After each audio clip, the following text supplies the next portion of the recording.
Twilight sat up a little straighter when Spike landed in front of her, neatly shedding her textbook with a paw. "Spike! What the heck? I need to study!" "You're passing that class with flying colors, Twilight. You don't need to study as much as we need to talk." Huh? She blinked and absently adjusted her glasses. Talk? About what? Spike padded across the desk towards her, lifting his head to press his little doggy nose against hers.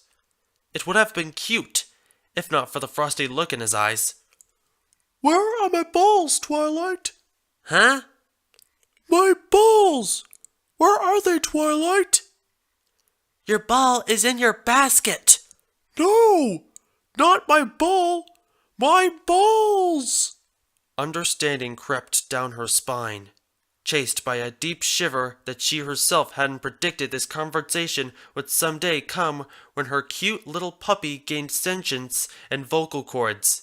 Well, it wasn't the first thing that sprang to mind in such miraculous event, was it? And yet, here she was, staring down a 1,000-yard glare from a puppy dog whose eyes had suddenly taken on the attributes of razor-edged emeralds. Well, you see," she adjusted her glasses so much her sweaty fingers slipped and accidentally poked her in the eye. "Ow! Damn it!" "I'm waiting." And indeed, Spike sat down on her psychic's textbook and tapped one hind leg impatiently. "I want an answer, please, Twilight. All things considered, I'd say I'm being pretty polite about this. Where are my balls?" Well, when my parents finally agreed that I could have a puppy, there were certain conditions attached to it." Spike arched an eyebrow. It had not yet stopped being disturbing to see that expression on a dog. "Conditions?" Yeah. They said I had to be a responsible pet owner. You see, Mama and Pop are very socially conscious people. They're aware of the bigger picture when it comes to things. Spike frowned. "What does this have to do with my balls, Twilight?" They have a keener understanding than a lot of people about what pet owning entails. So to speak. Twilight feigned a smile. It cut as much ice as a soap hacksaw. Like getting you chipped and registered and all your shots and... She swallowed. Neutered. She tried again to swallow the boiled egg she had somehow ingested, whole and still in its shell. In the last 30 seconds, the lump in her throat refused to budge. You see, unwanted canine and feline populations are at a record high in the US at the moment. So all pet owners who don't intend to breed their animals have a responsibility to... "I don't remember my life up to the moment I entered that portal in the same way I remember things now." Spike narrowed his eyes. "It's all very hazy." Oh? "Yeah. Regular dogs don't really do cognitive reasoning. They don't understand A plus B equals C. I didn't either, until now. We do emotions really well, though. So, dogs do emotion really, really well. Happiness especially." He inhaled and drew himself up. "I'm not happy right now, Twilight. I'm not happy at all. I would like them back, please." Well, what? "My balls! I'm willing to forgive you for taking them if you give them back, please." Twilight's eyes widened. You... what? "Reattach them." I don't keep them in my house." "Are they in your locker at school?" What? No. I wasn't the one who took them. The vet was. So go to the vet's place and fetch them. He tilted his head to one side. You do know fetch, right? Spike, it doesn't work that way. Huh?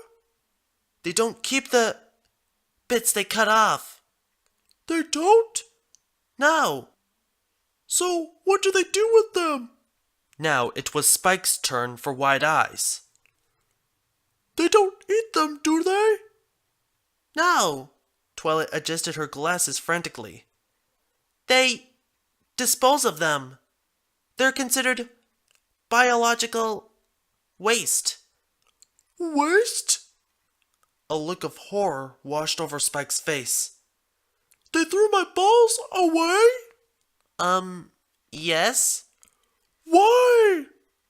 Because they can't keep... No! Why would your parents do this to me? Why would you do this to me? Because otherwise I wasn't allowed to have a puppy. So you mutilated me in order to have a pet? How many other dogs have had their balls mistreated like this? It wasn't mutilation. It was being responsible. Spike leaned back on his hunches and, in an act of aerobic stretching, raised both hind legs level with his ears. Does this not look mutilated to you? Spike! Stop showing me your penis! Look at it, Twilight! Look at it! Twilight flung her hands over her face. No! This is perverted! Oh, please! You regularly pick up my poop and forget to take the baggie out of your coat pocket before you go to class. That's called being a responsible pet owner. Twilight peeked out and promptly hid her eyes again. And forgetful! This isn't right! A thump told her Spike had jumped to the floor. This is repression! Dogs have rights too! The right to a full food bowl, a daily walk, and the right to keep our balls! Spike, what are you? I am going to do something about this! I am going to stir up my brethren! I am going to retrieve my ball rights! Spike, this is ridiculous! Do you know what dogs do with their balls when they're intact? Yes, and it's our right to lick, chew, and expose anything we want to. That is the doggy way. Spike! The door banged open and Little Paws scurried away down the corridor. Rise up, my brethren!